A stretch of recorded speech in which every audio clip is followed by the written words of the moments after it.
আয়াতে বলছেন, ওয়াইন তুবদু মা ফি আনফুসিকুম আও তুখফুহু ইউহাসিবকুম বিহিল্লাহ। প্রায় মুসল্লির এই আয়াতটা মুখস্থ, তাই না? আল্লাহ আয়াতে কারিমায় বলছেন, তোমরা যেটা প্রকাশ্যে করো, যেটা গোপনে করো, সবকিছু তিনি জানেন। যখন আমাদের মধ্যে দৃঢ় বিশ্বাসটা কাজ করব, আমি গভীর অন্ধকারে খুনের পরিকল্পনা করছি, পৃথিবীর কেউ না জানলেও জানেন কে? আল্লাহ। আমি আবদ্ধ একটা ঘরে মানুষকে অন্যায়ভাবে ফাঁসানোর জন্য পরিকল্পনা করছি, পৃথিবীর অন্যান্য সৃষ্টি জগতের চোখকে ফাঁকি দিলেও যিনি এ ব্যাপারে সম্যক অবগত তিনি হলেন আল্লাহ। অতএব তার চোখ থেকে দূরে আমাদের কোনো কিছু করার নেই। এইভাবে দৃঢ় বিশ্বাস অর্জন করলেই একজন মানুষ পাপ থেকে দূরে থাকতে পারে। আল্লাহ রাব্বুল আলামিন বলছেন সূরা মুলক আয়াত 14, আলা ইয়ালামু মান খালাকা ওয়া হুয়াল লাতীফুল খাবীর। সাবধান, মনে রাখবে, যিনি তোমাদেরকে সৃষ্টি করেছেন তিনি সবকিছুই জানেন, তিনি সর্বদ্রষ্টা এবং সূক্ষ্ম হিসাব গ্রহণকারী। এমনটি নয় যিনি সৃষ্টি করে ভুলে গেছেন, এত সৃষ্টি কেমন করে মনে রাখবে, এমনটা আল্লাহ নন, বরং তিনি সৃষ্টি করে ভুলে যাননি, সবকিছু তার জ্ঞানের ভিতরে আছে। অতএব আমরা দুনিয়াবী জীবনে চলাফেরার ক্ষেত্রে লাগামহীন চলবো না। আল্লাহ যেন তৌফিক দান করেন, আমিন। আমাদের মৃত্যু হবে, বিশ্বাস করব। আমাদের সকল কর্মকাণ্ড আল্লাহ ফেরেশতাদের লিপিবদ্ধ করছেন, এই বিশ্বাস আমরা করব। আমাদের সকল কিছু তিনি দেখছেন, এই বিশ্বাস আমরা করব। এই বিশ্বাস যদি আমরা শতভাগ নিয়ে আসতে পারি, আশা করা যায় আমরা অনেক পাপ কাজ থেকে বাঁচতে পারবো ইনশাআল্লাহ। এরপরে যে বিষয়টা আমাদেরকে পাপ থেকে বিরত রাখতে পারে সেটা আত্মসমালোচনা করা। এর বিপরীতে একটা জিনিস গীবত। আমরা গীবত করতে খুব উৎসাহী, তাই না? নিজের আমলের চিন্তা করি না, নিজের ইমানের চিন্তা করি না, নিজেকে নিয়ে চিন্তা করি না, মানুষকে নিয়ে যত চিন্তা করি, ওই মানুষ কি করলো, সেই মানুষ কি করলো, তার গীবত নিয়ে আমরা ব্যস্ত। অধিকাংশ মানুষ কি নামাজি কি বেনামাজি, একাকার অবস্থা। বুদ্ধিমানের কাজ হলো নিজেকে নিয়ে সমালোচনা করা, আত্মসমালোচনা করা। রাত্রে যখন ঘুমাতে গেলেন, ফজরে ঘুম থেকে উঠলেন, রাত্রিতে শুতে গিয়ে বালিশে মাথা রেখে চোখ বন্ধ করে একটু হিসাব কষেন, সারা দিন থেকে ওঠার পর আমি যত কাজ করেছি, এই কাজগুলির মধ্যে ভালো কাজের পরিমাণ বেশি না খারাপ কাজের পরিমাণ বেশি? আজকে আমলের দিক দিয়ে আমি জান্নাতের দিকে অগ্রসরমান না জাহান্নামের দিকে অগ্রসরমান? এটা বুদ্ধিমান মানুষের বৈশিষ্ট্য। আর আমরা কি করি?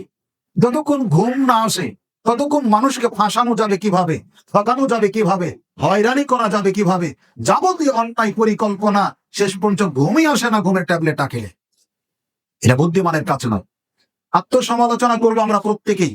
আল্লাহ রাব্বুল আলামিন আমাদেরকে শেখাচ্ছেন, ইয়া আইয়ুহাল্লাযীনা আমানুত্তাকুল্লাহ, হে বিশ্বাসীগণ তোমরা আল্লাহকে ভয় করো, ওয়াল তানজুর নাফসুম মা কদ্দামাত লিগাদিন, আর তোমাদের ভেবে দেখা উচিত যে তোমাদের অগ্রিম তোমাদের জন্য কি পাথেয় পাঠিয়েছে। এটাকে আপনাদের বলেছি, আগামী সপ্তাহে ঢাকাতে যাবেন, হয়তোবা শাহ মখদুম বিমানবন্দর থেকে বিমানের টিকিট অগ্রিম কেটে রেখেছেন, অথবা ট্রেনের টিকিট অগ্রিম কেটে রেখেছেন, যাবতীয় বন্দোবস্ত করে রেখেছেন। যেখানে যাবেন ওই অফিস আদালতের লোকদের সাথে, কর্মকর্তা কর্মচারীর সাথে যোগাযোগ করে রেখেছেন। যেখানে টাকা দেওয়ার কথা, বিকাশে, নগদে, বিভিন্ন ভাবে টাকা পাঠিয়ে রেডি করে রেখেছেন, যাতে কাজটা সম্পন্ন করতে আপনার বেগ পোহাতে না হয়, তাই না? কিন্তু ভাইরা আমার, আমরা জানি মরণের একটা শাস্তি আছে। মুমিন মানুষের মৃত্যু হবে একটা কলস ভর্তি পানি কাত করে ফেললে পানি যেভাবে গড়িয়ে পড়ে, মুমিন মানুষের জানটা আল্লাহর ফেরেশতারা এইভাবে কবজ করবেন। যারা জালেম অত্যাচারী ফাসেক ফাজের, তাদের কাছে জান কবজকারী ফেরেশতা এসে বলবে, তুমি তোমার জানটা তোমার ভিতর থেকে বের করে দাও। টেনে হেঁচড়ে ক্ষত বিক্ষত ভাবে বের করে দেওয়া হবে। আমরা জানি মরণের শাস্তি আছে, বাঁচার উপায় আছে। আমরা জানি কবরে রাখা হলে ফেরেশতা প্রশ্ন করবে, সবাই উত্তর দিতে পারবে না, কি করলে উত্তর দেওয়া যাবে এটাও আমাদের জানা। কিয়ামতের বিভীষিকাময় সময়ে মানুষের পাপ অনুযায়ী ঘামের ভিতরে হাবুডুবু খাবে, এটা আমরা জানি। এই হাবুডুবু খাওয়া মানুষের মধ্যে অনেক মানুষ নিশ্চিন্তে, নির্বিঘ্নে, নিরাপদেও ঘোরাফেরা করবে একই মাঠ কিয়ামতের। আমল নামা ডান হাতে বাম হাতে প্রাপ্ত হব, এটা আমরা জানি। কি করলে ডান হাতে পাওয়া যাবে সেটাও জানি, কি করলে বাম হাতে পাওয়া যাবে সেটাও জানি। বলছিলাম ঘন অন্ধকার হবে, চুলের ন্যায় সূক্ষ্ম খোরের চাইতে বেশি ধারালো তীক্ষ্ণ হবে। এই অন্ধকার অমাবস্যা রাতের চাইতেও ঘন অন্ধকারে এই পুলচিরা পার হয়ে জান্নাতে যেতে হবে। নিচে নাম একটু এদিক ওদিক হলে কেটে পড়ে যেতে হবে। এখানেও কিভাবে পার হওয়া যাবে সেটাও আমাদের জানা। কিন্তু বুকে হাত দিয়ে বলুন, ট্রেনের টিকিট যেমন অগ্রিম কেটে বন্দোবস্ত করলাম, নিশ্চিত করলাম, অফিস আদালতে যোগাযোগ করে নিশ্চিত করে রাখলাম আমার যাতে মৃত্যুর শাস্তি না হয়, কবরে প্রশ্নের উত্তর যাতে দিতে পারি, কিয়ামতের শাস্তি থেকে যাতে বাঁচতে পারি, আমল নামা যাতে ডানে হাতে পাই, পুলচিরাত যাতে পার হতে পারি, এর জন্য কি আমরা যেভাবে বন্দোবস্ত করা দরকার সেভাবে করে রাখতে পেরেছি? এক কথায় জবাব আসবে না, আমরা করতে পারিনি। এই জন্য বুদ্ধিমানের কাজ হলো আত্মসমালোচনা করা। যখন একজন মানুষ নিজেকে নিয়ে সমালোচনা করবে তখন তার ভালোগুলি বের হবে, খারাপগুলি বের হবে, তখনই মানুষরা খারাপ বর্জন করে ভালো বেশি বেশি করতে পারে। আল্লাহ সুবহানাহু ওয়া তাআলা বলছেন, চিন্তা করে দেখা উচিত, ভেবে দেখা উচিত তুমি আগামী দিনের জন্য অগ্রিম কি পাথেয় পাঠিয়েছো, যেটার উপর নির্ভর করে তুমি নিশ্চিন্তে থাকতে পারো। ইন্নাল্লাহা খাবীরুম বিমা তা'মালুন, নিশ্চয় তোমরা যে সমস্ত আমল করো এ ব্যাপারে আল্লাহ সর্বাধিক অবহিত। অতএব আমাদের এরকম হেয়ালিপনা করার সুযোগ নেই। আব্দুল্লাহ ইবনে মাসউদ রাদিয়াল্লাহু তাআলা আনহু বলেন, রাসূলুল্লাহ সাল্লাল্লাহু আলাইহি ওয়াসাল্লাম বলেছেন, কিয়ামতের দিন আল্লাহ সুবহানাহু ওয়া তাআলা আদম সন্তানকে 5টি প্রশ্ন করবেন, 5টি জিজ্ঞাসা করবেন। এই 5টি প্রশ্নের জবাব দেওয়ার আগে আদম সন্তান কারো পক্ষেই সম্ভব হবে না সামনের দিকে এক ধাপ বাড়ানো।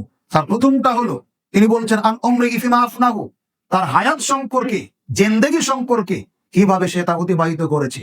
এরপরে বলা হচ্ছে ওয়ান শাবাবিহি ফিমা আবলাহু, তার যৌবন সম্পর্কে, কিভাবে তা নিঃশেষ করেছে। ওয়া মালিহি মিন আইনা ইকতাসাবাহু, তার সম্পদ সম্পর্কে, কিভাবে সেটা অর্জন করেছে, অর্জিত সম্পদ কিভাবে খরচ করেছে। এরপরে জিজ্ঞাসা করা হবে সে যা শিক্ষা অর্জন করেছিল, লেখাপড়া শিখেছিল, সে অনুযায়ী আমল করেছিল কিনা। আমরা লেখাপড়া শিখি মানুষকে ঠকানোর জন্য, নিজের ধন সম্পদ বানানোর জন্য। আল্লাহ হিসাব নিবেন। এই বাগমারা এলাকায় অসংখ্য ধনী পরিবার ছিল, পরিবারে কেউ ম্যাট্রিক পাস ছিল না। ওর বাড়িতে তুমি কামলা দিতে, তোমার বাপ কামলা দিত, তোমার মা কামলা দিত। মালিকের বাড়ি কেউ শিক্ষিত ছিল না, চাকরের চাকরানির ছেলে শিক্ষিত ছিল। এই মেধা, এই যোগ্যতা, এই নেয়ামত আমি আল্লাহ তোমাকে দিয়েছিলাম, বলো তুমি সে এলেম অনুযায়ী, শিক্ষা অনুযায়ী আমল করেছিলে কিনা। আমরা এলেম শিখবো নিজের আমলকে সুন্দর পরিচ্ছন্ন করার জন্য, এটা আমরা কি করি? আমার এলেম দিয়ে, আমার বিদ্যা বুদ্ধি দিয়ে মানুষকে ঠকানোর চেষ্টায় সর্বদা লিপ্ত থাকি। এটা কাম্য নয়। এই জন্য আত্মসমালোচনা যখন করবেন তখন এই বিষয়গুলি চলে আসবে, তখনই আপনি আমি পাপ থেকে দূরে থাকতে পারবো। এই বিষয় হলো, যদি আপনি পাপ থেকে বিরত থাকতে চান, থাকার ইচ্ছা থাকে, উচিত হবে সবসময় ভালো কাজে লিপ্ত থাকো। ভালো কাজ আপনি খুঁজে পান না, তাই না? ভালো কাজ মুসলমানেরা খুঁজে পায় না। সব জাতির খেদমত করবে। নির্বাচনের আগে মাইকিং শোনেন না?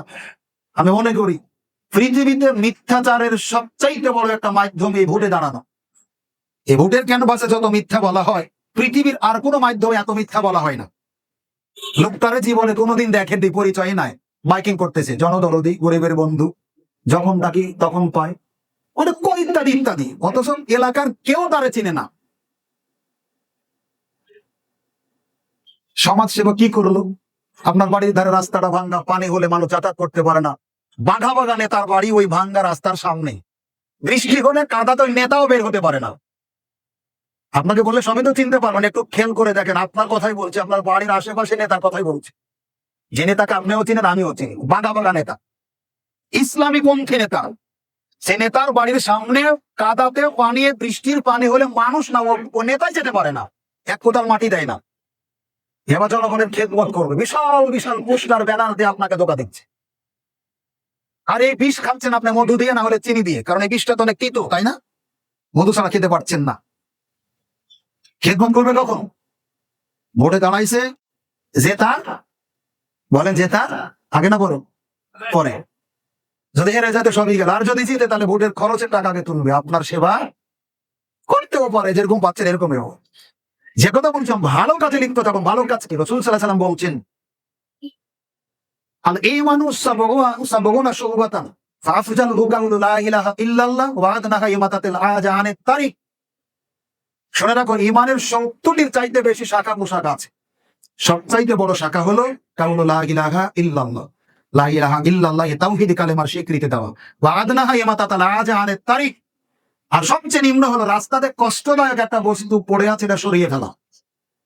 কই, আপনি রাস্তা দিয়ে যান, শেয়াল পড়ে মরে আছে, বাড়ির কাছের মানুষ, সেও সরিয়ে ফেলে না। এটাও সরাবে সরকার।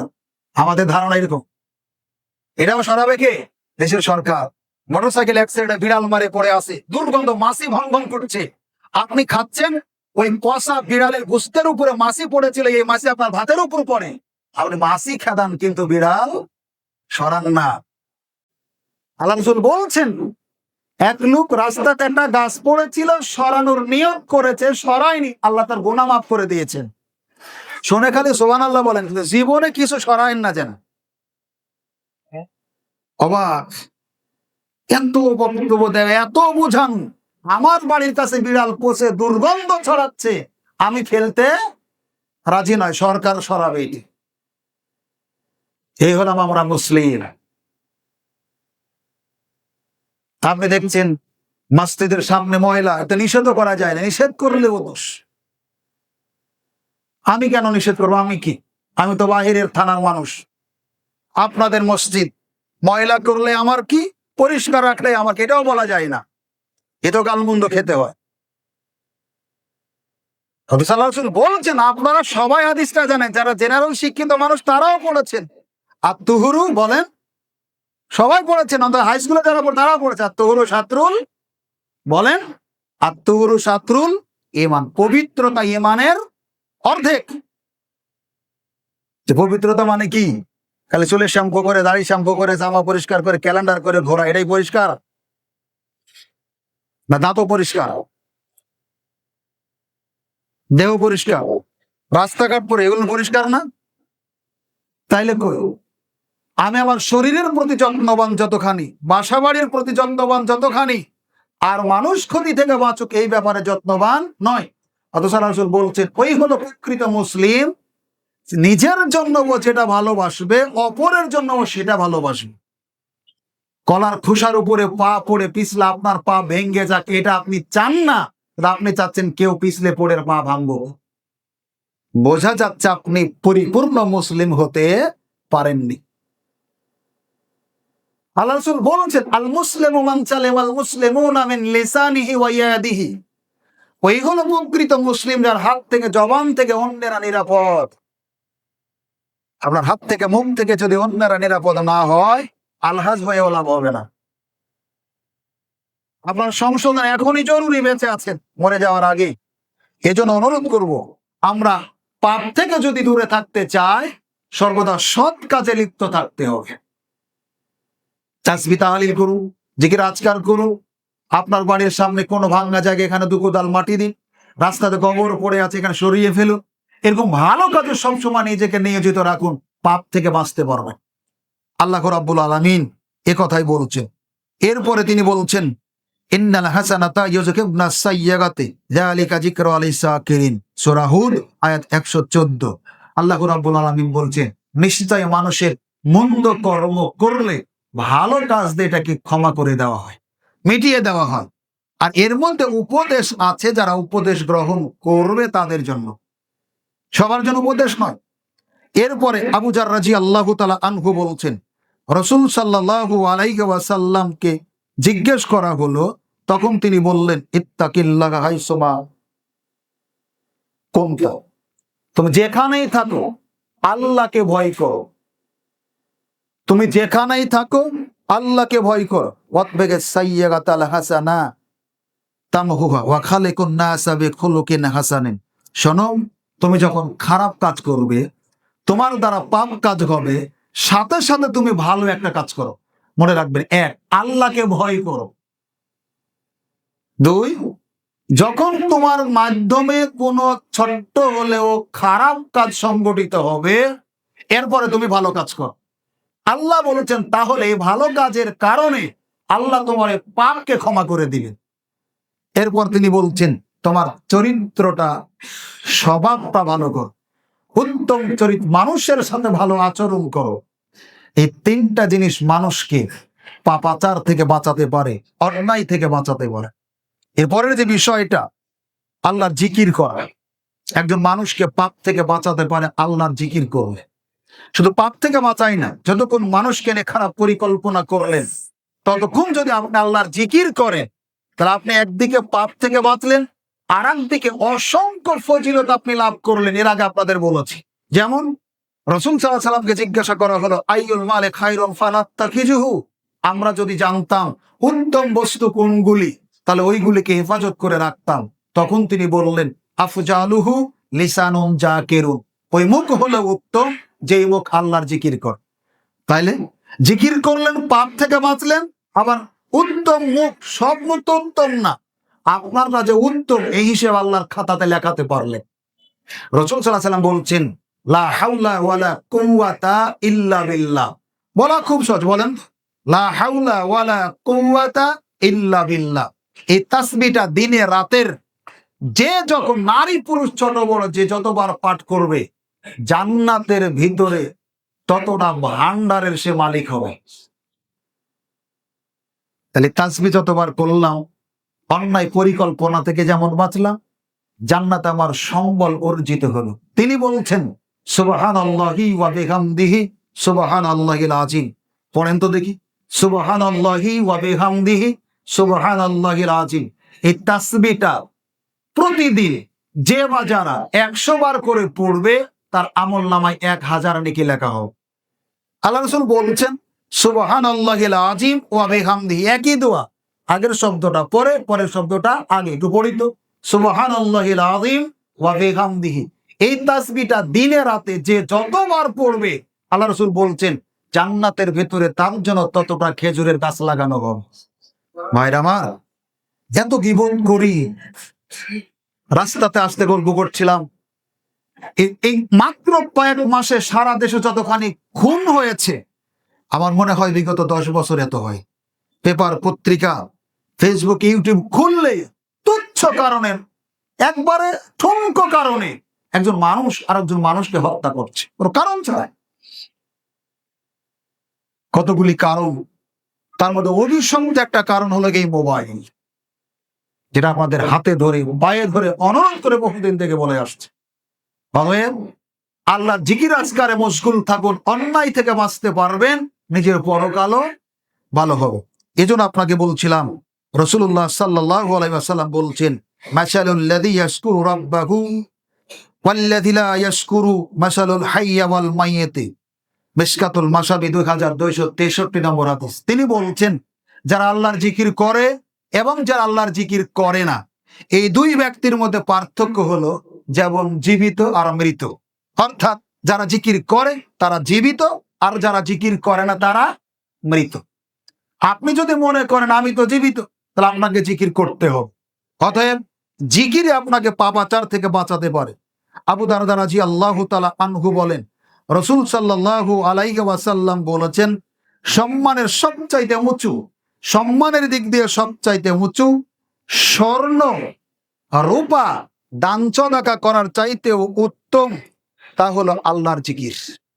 সোনা রূপা দান করলে যে মর্যাদা, এবং আল্লাহর কাছে সম্মানের যতগুলো মাধ্যম আছে, সবচাইতে বড় মাধ্যম হলো আল্লাহর জিকির করা। অতএব জিকির করলে একদিকে যেমন আমরা অন্যায় থেকে বাঁচতে পারি, আর একদিকে অঢেল নেকি অর্জন করতে পারি। আল্লাহ রাব্বুল আলামিন বলছেন সূরা তাহা 124 আয়াত, ওয়ামান আরাজা আন যিকরি ফাইন্না লাহু মাইশাতান জানকা ওয়া নাহশুরুহু ইয়াওমাল কিয়ামাতি আ'মা। যারা আমার জিকির থেকে বিরত থাকে, যারা আমাকে স্মরণ করে না, আমি আল্লাহ তাদের জীবিকাটা, তাদের খাবারটা, তাদের পোশাকটা সংকুচিত করে দিই। কি করে দিই? আমরা তো মনে করি যতক্ষণ জিকির করব ততক্ষণ ব্যবসা করব, যতক্ষণ জিকির করব ততক্ষণ অন্য কোনো কাজ করব, তাহলে সংসারের উন্নতি হবে। তো আল্লাহ বলছেন, কেউ যদি আমার জিকির থেকে বিমুখ হয়, জিকির না করে, তাহলে আমি আল্লাহ তার জীবিকাটা সংকীর্ণ করে দিই, প্রশস্ত রাখি না। ওয়া নাহশুরুহু ইয়াওমাল কিয়ামাতি আ'মা, আর আমি তাকে কিয়ামতের দিন অন্ধ করে উঠাবো। তার মধ্যে চোখ থাকতেও সে কোরআন হাদিস পড়েনি, জিকির আজকার করেনি। অতএব জিকিরই পারে মানুষকে অন্যায় থেকে বাঁচাতে। সম্মানিত সুধী মণ্ডলী, এর পরের যে বিষয়, আপনি যদি পাপ থেকে বাঁচার নিয়াত করেন, তাহলে প্রবৃত্তির অনুসরণ করতে পারবেন না।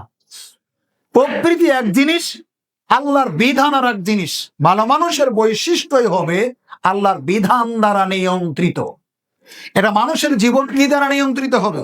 আল্লাহর বিধান দিয়ে লাগামিন চলবেন, পাপ থেকেও বাঁচবেন, এটা হতে পারে না। মনে যা চাচ্ছে তাই করছেন, এইভাবে চললে পাপ থেকে তার জন্য বিরত থাকা সম্ভব হবে না।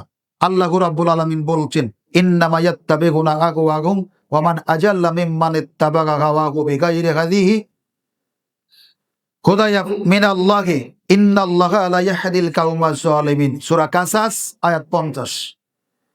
আল্লাহ পাক বলছেন, তুমি তাদের অনুসরণ করো না। তাদের অধিকাংশই নিজের প্রবৃত্তির অনুসরণ করে, ইচ্ছা মতো চলে। ইচ্ছা মতো চলার মধ্যে আপনি কি পাবেন? আপনি রাস্তাতে চলছেন, পেশাব চেপেছে আপনার, ভালো মানুষ হলে আপনি খুঁজবেন টয়লেট আছে নাকি, দেখবেন ইস্তেঞ্জা করার মতো পানি আছে কিনা, দেখবেন কিছু না অন্তত আড়াল কিছু আছে কিনা, তাই না? টিস্যু আছে কিনা, ঢিলা আছে কিনা, এগুলো একটা দেখবেন যারা ভালো মানুষ। কিন্তু যারা জ্ঞান ফাউল কিছু মনে করে না, ওরা পূর্ব পশ্চিম দেখবে না, ঢেলা টিস্যু আছে কিনা এটাও দেখবে না, মানুষ লোকালয় আছে, এটা অনেক নির্লজ্জ মানুষ সমাজে আছে, আমরা দেখতে পাই। একটা মানুষ যখন আল্লাহর বিধিবিধান এর মাধ্যম দিয়ে পৃথিবীতে চলতে যাবে, তখন তাকে দিয়ে অনেক পাপ কাজ ইচ্ছা করলেও করা সম্ভব হবে না। এজন্য আমরা প্রবৃত্তির অনুসরণ করব না। এরপরের বিষয় হলো, আপনি বন্ধু হিসেবে কখনো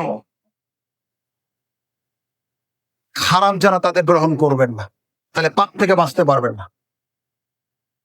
আল্লাহ রাব্বুল আলামিন নবী বলছেন, আল্লাহ যার ভালো চান তাকে ভালো বন্ধু দেন, ভালো সহযোগী দেন। আল্লাহ যার ভালো চান না তাকে ভালো বন্ধু দেন না। ভালো বন্ধু কি করে? দুই বন্ধু একসাথে চলাফেরা করেন, কোন কাজে ভুল হলে বন্ধু আপনাকে ভুলটা ধরিয়ে সংশোধন করে, যে তুমি এটা করো না, করলে সামনে বিপদ হতে পারে। আর বন্ধু খারাপ যদি হয়, আপনি ভুল কিছু করেন এটা সে চাচ্ছেই, কারণ আপনি ভুল করলে সে আপনাকে বিপদে ফেলতে পারবে, সংশোধন আপনাকে করবে না। এই জন্য ভালো বন্ধু পাওয়া আল্লাহর একটা খাস রহমত, নিয়ামত। রাসূল সাল্লাল্লাহু আলাইহি ওয়াসাল্লাম বলছেন, ভালো বন্ধুর দৃষ্টান্ত হলো আতরওয়ালার মতো। আতর কিনলেও সুগন্ধি পাবে, কেউ ব্যবহার করে আপনার সামনে দিয়ে গেলেও সুগন্ধি পাবে। ভালো বন্ধুর দৃষ্টান্ত হলো এরকম।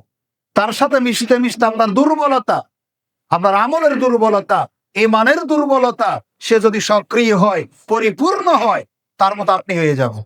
আর যার সাথে মিশেন সে যদি খারাপ হয়, আপনার ভালোটাও একদিন শেষ হবে। এই জন্য রাসূল সাল্লাল্লাহু আলাইহি ওয়াসাল্লাম বলছেন, লা তুসাহিব ইল্লা মুমিনান ওয়ালা ইয়াকুল দামাকা ইল্লা তাকি। সুনানে তিরমিজি 2395 নম্বর হাদিস। শোনো, তুমি মুমিন মুত্তাকি ছাড়া কাউকে বন্ধু হিসেবে গ্রহণ করবে না। মুমিন ছাড়া কাউকে বন্ধু হিসেবে গ্রহণ করবে না। আর তোমার খাবার যেন মুত্তাকি ছাড়া আর কেউ না খায়। আপনার খাদ্যটা যাকে খাওয়াচ্ছেন তাকে মুত্তাকি হতে হবে। আপনি যার সাথে ঘুরছেন সে মুমিন হতে হবে, না হলে আপনি পাপ থেকে দূরে থাকতে পারবেন না। এরপরের বিষয় হলো দোয়া করা। আমরা অনেক বিষয়ে দোয়া করি, তাই না? আল্লাহ আমাকে পাপ থেকে দূরে রাখার, দূরে থাকার তৌফিক দান করুন, এই দোয়া কেউ করেন, এমনি চেষ্টা করুন। আল্লাহ বলছেন, আমি ওই জাতির ভাগ্যের পরিবর্তন ততক্ষণ করি না যতক্ষণ না তারা নিজের ভাগ্যের পরিবর্তন না চায়। আমি তো চাচ্ছি না পাপ থেকে বাঁচি, কারণ পাপ থেকে বাঁচলে সুদ খাওয়া যাবে না, পাপ থেকে বাঁচলে ঘুষ খাওয়া যাবে না, পাপ থেকে বাঁচলে ব্যবসায় ভেবাজাল দেওয়া যাবে না, পাপ থেকে দূরে থাকতে চাইলে আমাকে ওজনে কম দেওয়া যাবে না। আমি সবই তো করতে চাচ্ছি, আবার পাপ থেকে বাঁচতেও চাচ্ছি, তাহলে কেমনে হবে? অর্থাৎ নিজের মানসিকতাকে নিয়ে আসতে হবে, আমি পাপ থেকে বাঁচবো ইনশাআল্লাহ। আল্লাহ পাক ওয়াদা করছেন, কেউ যদি তার ভাগ্যের পরিবর্তন চায়, আমি আল্লাহ পরিবর্তন করে দিই। এই ব্যাপারে তিনি আরো উৎসাহ দিয়ে বলছেন, ওয়াকালা রাব্বুকুম উদউনি আস্তাজিব লাকুম। শোনো, তোমরা আমার কাছে দোয়া করো, প্রার্থনা করো, চাও, আমি তোমাদেরকে দেব। এরপর তিনি বলছেন, ওয়াইজা আলাকা ইবাদি আন্নি ফাআন্নি করিবুন উজিবুদ দাওয়াতিদ দাগি ইজাদান। হে রাসূল, জনগণ যদি আপনার কাছে জিজ্ঞেস করে আমার ব্যাপারে, আমি আল্লাহ কোথায়, তাহলে তুমি বলে দাও, আমি আল্লাহ তাদের নিকটে। আমাকে যারা ডাকে, আমার কাছে যারা চায়, আমার কাছে যারা দোয়া করে আমি আল্লাহ তাদের ডাকে সাড়া দিই, আমি তাদের দোয়া কবুল করি, আমি তাদের আহ্বানে সাড়া দিই। এটা আল্লাহ নিজে বলছেন, কিন্তু আমরা কোনোদিন তো ওইভাবে চাই না। এজন্য আমরা বেশি বেশি দোয়া করব, আল্লাহ যেন তৌফিক দান করেন আমাদেরকে পাপ বর্জন করার। আল্লাহুম্মা আমিন। এরপরের বিষয়, পাপ থেকে আপনি কিভাবে দূরে থাকবেন? আল্লাহকে লজ্জা করতে হবে। লজ্জা মানে, আমি খুতবা দিই জুমার দিনে, আমি কোনো জিনিস নিয়ে এসেছি, ভিতরে যদি ভেজাল থাকে, দামনাস বাজারে আমি যদি ধরা খাই, কেমন লাগবে বলেন তো? আপনারাই কি বলবেন? কি ব্যাপার হুজুর, আপনি বড় বড় লেকচার দেন আর আপনার মালেই ভেজাল, খারাপ লাগবে না? আপনাকে দেখে আমি ভয় পাচ্ছি, কিন্তু এই ভয় কাকে দেখে পাওয়া উচিত ছিল বলেন? আল্লাহকে। এটাই তো আমরা বুঝি না, এই জন্য পৃথিবীতে যাবতীয় অশান্তি।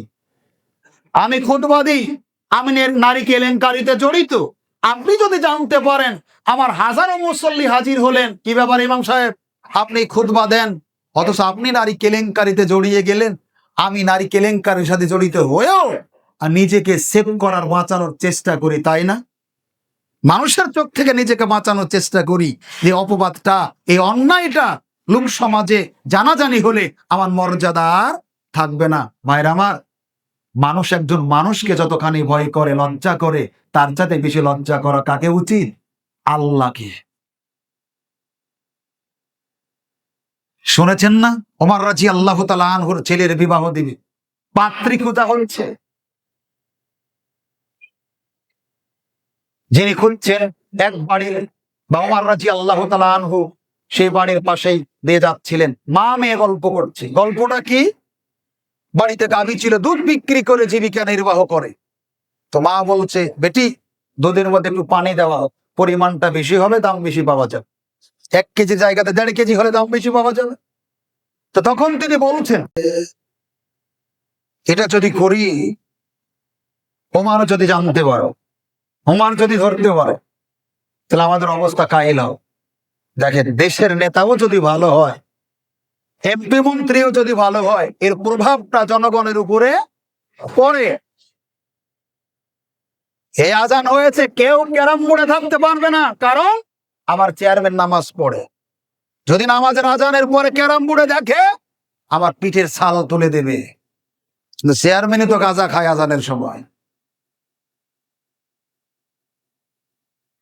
ভোটারেরা তো ফেন্সিডিল খাবে, কিসের আজান?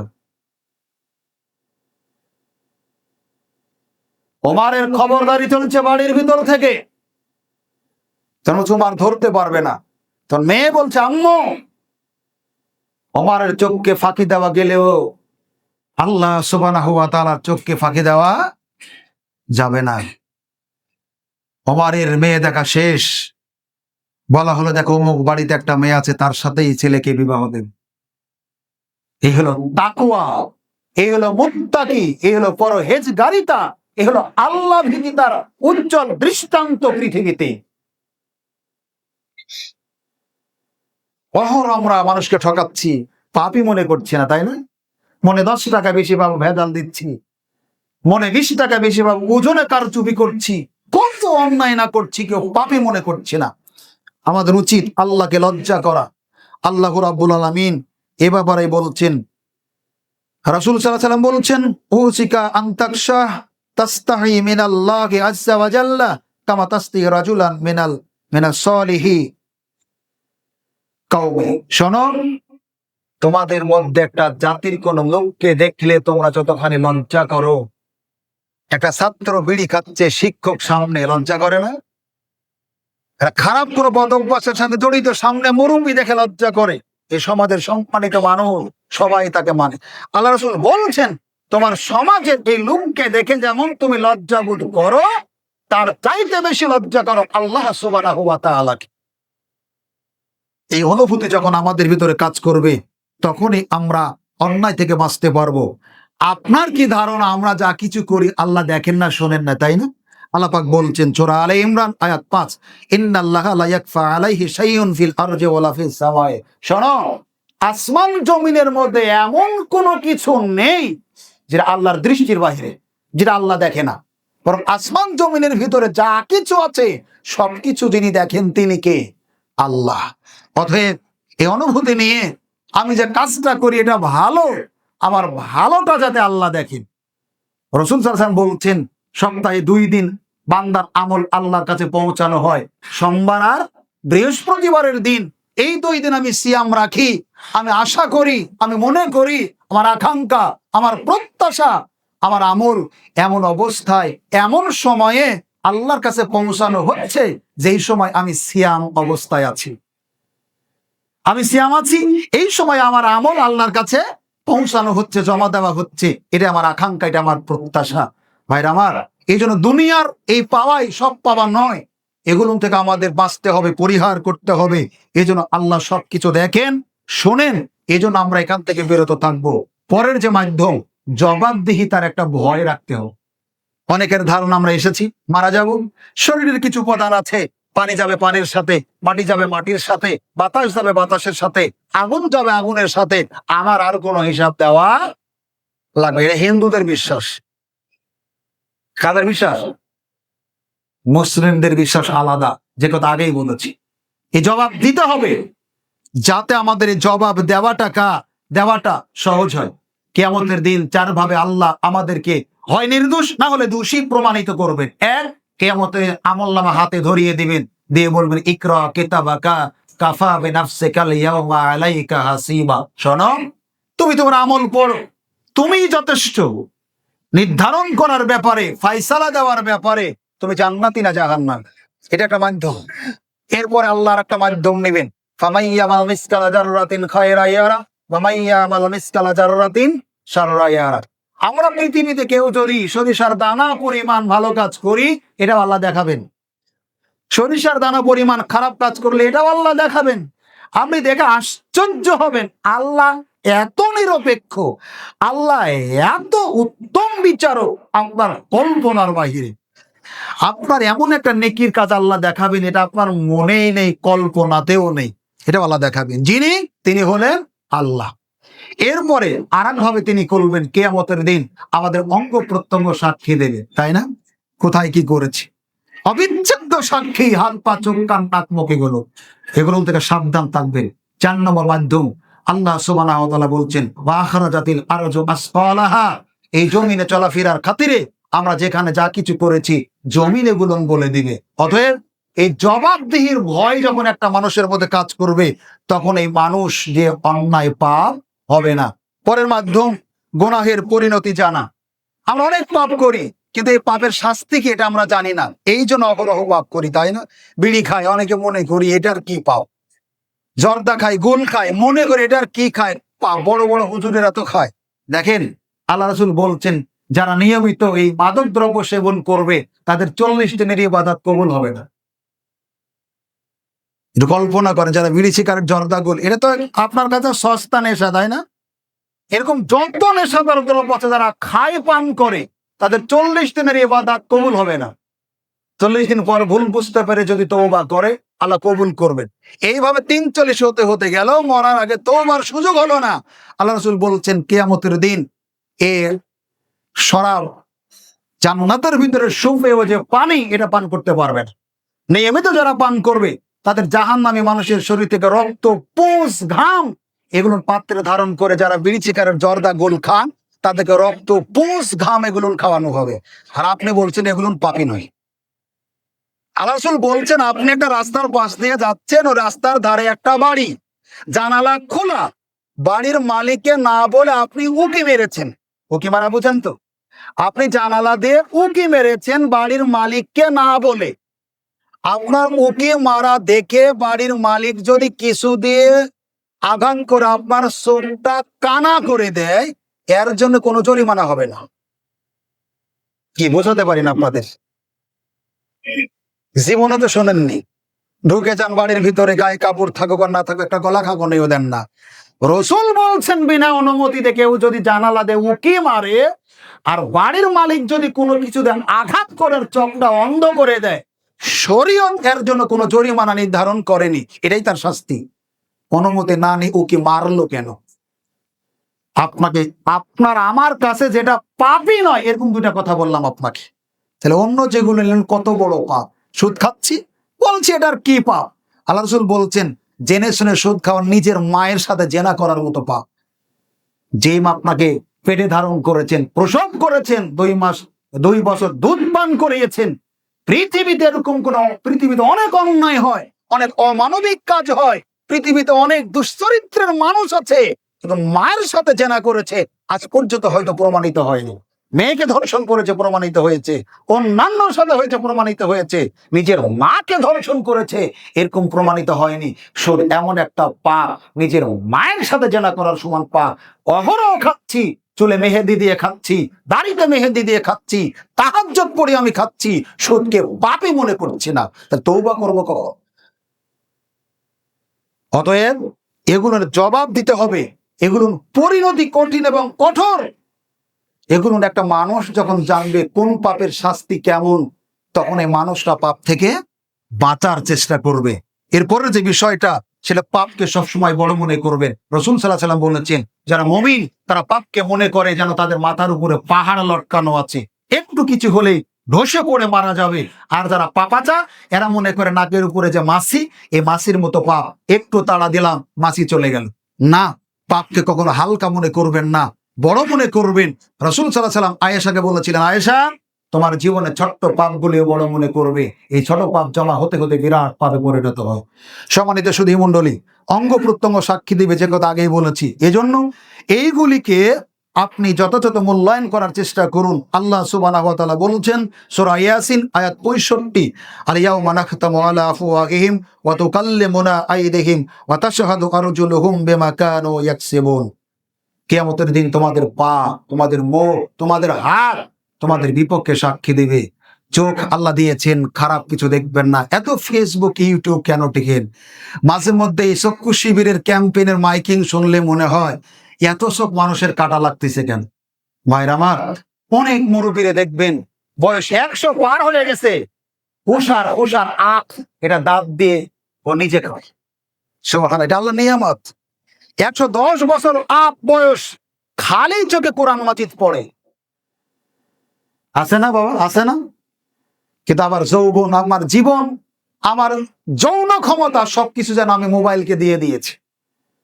হবে না, কত মোবাইল দেখবেন না, খারাপ কিছু দেখবেন না। আল্লাহ রাসূল বলছেন, তোমরা আমার কাছে 6টা জিনিসের জিম্মাদারিত্ব দাও, আমি তোমাদের জান্নাতের জামিনদারিত্ব নিয়ে নিব। 6টা জিনিসের একটা হলো তোমরা তোমাদের চোখের হেফাজত করবে। অতএব চোখকে যেভাবে ইচ্ছা সেভাবে ব্যবহার করবেন, একটু মূল্যায়ন করার চেষ্টা করুন। কোরআন হাদিস পড়ুন, ইসলামী সাহিত্য পড়ুন, এত গান বাজনা দেখবেন না, এত খারাপ কিছু দেখবেন না, এত সিনেমা নাটক দেখবেন না, এত ফেসবুক ইউটিউব নিয়ে ব্যস্ত থাকবেন না। আপনার পরবর্তী জীবনগুলি খুব দুর্বিষহের মধ্যে পতিত হবে। সম্মানিত উপস্থিতি, কানের হেফাজত করুন, এত গান বাজনা শুনবেন না, অশ্লীলতা শুনবেন না, মানুষের কোনো খবর আড়িপিতে শুনবেন না। এভাবে কানের হেফাজত করুন, চোখের হেফাজত করুন, জিহ্বার হেফাজত করুন। আল্লাহ রাসূল বলছেন, প্রত্যেকদিন সকালবেলা অঙ্গ প্রত্যঙ্গ জিহ্বার কাছে অনুরোধ করে, সব হাত পা চোখ কান মুখ নাক সবগুলি জিহ্বার কাছে বলে, ভাই জিহ্বা শোনো, আমরা যতই যা করি সারাদিন তুমি যদি ঠিক থাকো তাহলে আমরা সবাই ঠিক থাকবো, আর তুমি যদি ঠিক না থাকো আমরা কেউ ঠিক থাকতে পারবো না। একদা আবু বকর সিদ্দিক রাদিয়াল্লাহু তাআলা আনহু তার জিহ্বা বের করে 2 হাতে কসলাচ্ছেন। তো বলা হচ্ছে কেন এরকম করছে? তো এর কারণে মানুষ বিপদে। রাসূল সাল্লাল্লাহু আলাইহি ওয়াসাল্লাম বলছেন, তোমরা কি বলতে পারো একজন মানুষকে সবচাইতে বেশি জান্নাতে নিয়ে যায় কোন জিনিস? সাহাবীরা বলছেন না, তখন তিনি বলছেন মুখ এবং জিহ্বা। তিনি বলছেন, মাইয়াজমান বাইনা লাহিয়াহি ওয়া মান বাইনা রিজলাইহি আজমানু লাহুল জান্নাহ।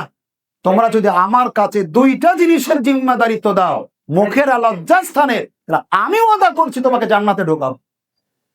অতএব মিথ্যা কথা বলে, মিথ্যা সাক্ষী দিয়ে, হারাম খেয়ে মুখের অপব্যবহার করবেন না, মুখের হেফাজত করুন। সম্মানিত উপস্থিতি, এরপর মস্তিষ্কের হেফাজত করুন, খারাপ চিন্তা থেকে বাঁচুন, মানুষকে ঠকানোর পরিকল্পনা থেকে বাঁচুন, মানুষকে ফাঁকি দেওয়ার পরিকল্পনা থেকে বাঁচুন।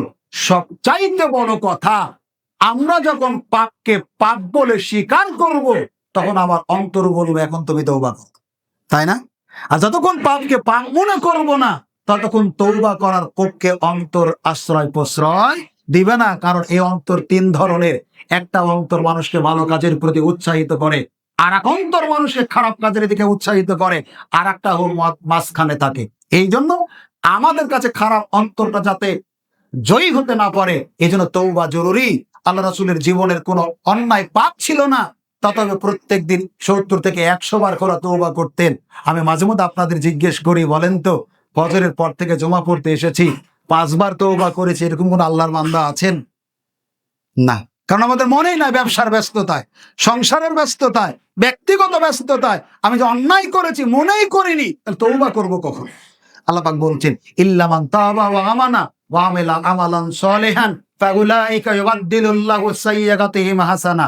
সূরা ফুরকান আয়াত 70। আল্লাহ বলছেন, নিশ্চয় যারা পাপ করার পরে ভুল বুঝতে পেরে তওবা করে ফিরে আসে, এরপর আল্লাহকে জেনে বুঝে ঈমান আনে, এরপর ভালো ভালো কাজ করা শুরু করে, আল্লাহ সুবহানাহু ওয়া তাআলা বলছেন, ফাউলাইকা ইউবাদদিলুল্লাহু সাইয়্যাতিহিম হাসানা। আমি আল্লাহ ওই তওবাকারী বান্দার অতীত জীবনের যাবতীয় পাপগুলিকে ক্ষমা করে দিই। শুধু ক্ষমা করি না, অতীত জীবনে যত পাপ ছিল আমি আল্লাহ এইগুলিকে নেকি দিয়ে বদল করে দিই।